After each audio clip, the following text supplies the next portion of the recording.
Hey guys, this is for Tuesday, the 21st. Okay, so this will be our last sort of video lecture before I get back. Tuesday the 21st. Tomorrow, Wednesday, you'll have time to work. Short class periods. I'll give you the whole bell to work on your projects. I want to talk Socrates and ethics in this. And in that regard, it's not all that long because we really don't know what Socrates has to say when it comes to ethics. We just don't have a ton of that information. Remember, everything we know when it comes to Socrates, everything we know about him, sorry for the camera. Oof, that was bad. Everything we know about him comes to us through Plato. And sometimes it's hard to trust or understand if Plato is doing something from his own mind and he's using Socrates as kind of a vehicle to deliver it to you in his writing, or if he's doing something with Socrates because this is what Socrates did and what Socrates thought. So I'm going to back up to a couple of things. Number one, Socrates believes in an absolute truth. There seems to be a definitive answer to everything, and nobody seems to really know that definitive answer. People Socrates talks to are sort of arrogant. They believe that they've got it all figured out. But then when he really drills into it, he realizes that sometimes these guys aren't as smart as they say that they are, or clearly there's errors in the way that they're thinking about it, or whatever the case may be, right? This is that whole know thyself material. But Socrates does sort of hang his hat on this idea that there is a truth, and that truth to some extent is a knowable thing for us. Where that leaves us, though, is stuck then. If there is a truth and it's knowable, how do we know it? Well, for Socrates, things are the way they are because they are somehow in accordance with this truth. And so it seems that Socrates believes human beings are a soul that's in a body and can know information that's a function of the soul. And so what we really are is a soul in search of escaping, being set free from the prison that is this body. Which means for him, what's most important about the human person is the soul. Socrates seems to have said no evil can happen to a good person. Socrates also thought that while bad things could happen to us, evil really is about what we do. I'm going to come back to that idea, and not about evil is about what we do and not about what happens to us. Because good and evil had to come out of, be a product of the human soul and its experience. Because what happens to the body is just what happens to the body. Remember, what you are is the soul. So what happens to the body, whatever, not a big deal. It's what happens to or around or from the soul that matters. And the only person in control of what happens to the soul is us. We're responsible for how we respond to incidents and events and how we grow and learn and deal with and react to the stuff of the world around us. And those are all functions and tasks and things that belong properly to what the soul is and what the soul does. So bad things happen around us and they might involve us, but the evil that happens to us is the evil that we produce from the soul out. Which gets us to a couple of things. Number one, we are something more than just what we see and experience here and now. This is Socrates' idea. Two, knowledge is about what we can process and determine, not necessarily about what we encounter. Our encounters give us the raw data and the information that we need for conclusions this way or that way. The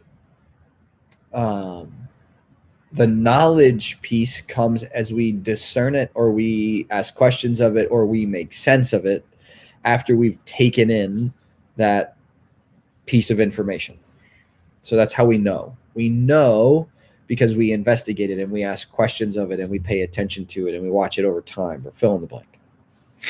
And this knowledge is about what we think, not just about what we see, perceive, or feel. In that regard, Socrates and Democritus have a lot in common. Okay, and Plato would be in a very similar camp to this as well. However, Socrates takes that then and turns it into something. Okay, so if we can know sort of anything, because we can think about it and come to a thought about the sensory information we've been given, then perhaps there's a way that we can know what is right and know what is wrong in a kind of definitive sense, because they come from that sort of absolute truth. And then they come from that absolute truth, and then we can decipher that out in the here and the now. Well, where that lands Socrates, typically understood, is that what is moral or ethical are automatically those two things. Oh, sorry. Let me back up. Morality and ethics are automatically connected to one another, so that what is moral always leads to what is ethical. But that's because knowledge is knowledge of the truth, and the truth always provides us with the right information. And not only that, then provides us with the right things to do, the right information about what has to be done. So for Socrates, it seems that ethics is an automatic, and it's based on what is moral. So it works something like this. An ethical person is a moral person because morally they know what is right and what is wrong. And because they know what is right and what is wrong, they then will do what is right and what is wrong. So let's do this. You all in this classroom, at least I hope, know that it's wrong to cheat on your academics. Okay. So Socrates would say the person who genuinely knows truth will not do what violates it. Human beings, in a way, because of the soul, are a computing machine. The mind and the intellect are always at work, and we take in the raw information and we process it out, and then what gets spit out is a result that is speech and action. And so if somebody does the wrong thing, it's because they didn't know or process to the right conclusion. So then what is moral for Socrates is the mental process and the principle behind the action. And what is ethical is the automatic action based on some right moral understanding. So for Socrates, you don't get an ethical action on accident. For Socrates, you only get ethical actions when you know what is right morally. And based on what you know to be right, you will automatically do it.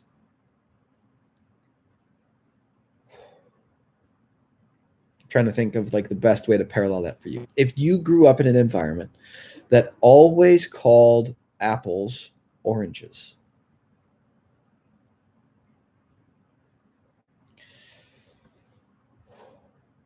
then you're going to call an apple an orange. It's automatic, right? If you know what is right for Socrates, then you'll automatically do it. Because human beings do the thing that they know. Embedded in this understanding of we do what we know is this idea for Socrates that everybody can know rightly, number one. Number two, embedded in this idea is that ultimately doing the right thing or doing the wrong thing is about an education and a right set of knowledge about a principle. Okay, and then we just automatically put action to it because that's kind of how we're wired as human beings. I'm trying to be clear here, and I don't want to muddy up with Plato because it's hard to distinguish sometimes. Socrates believes that truth orients us toward what is right and good, what is moral, and then on the basis of knowing that, we will do it. For Socrates, the human soul is the thing that analyzes what is right, and the human body just follows the soul as the soul dictates this is right, therefore this is what we do. And so morality is about what we know to be right, and ethics is about what we do that is right. And this is probably the biggest thing we have to pay attention to with Socrates specifically. Hang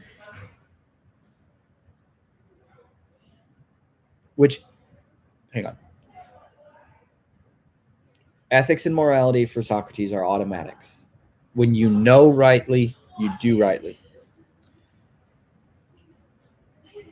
That reveals something to us about what Socrates thinks about the human person.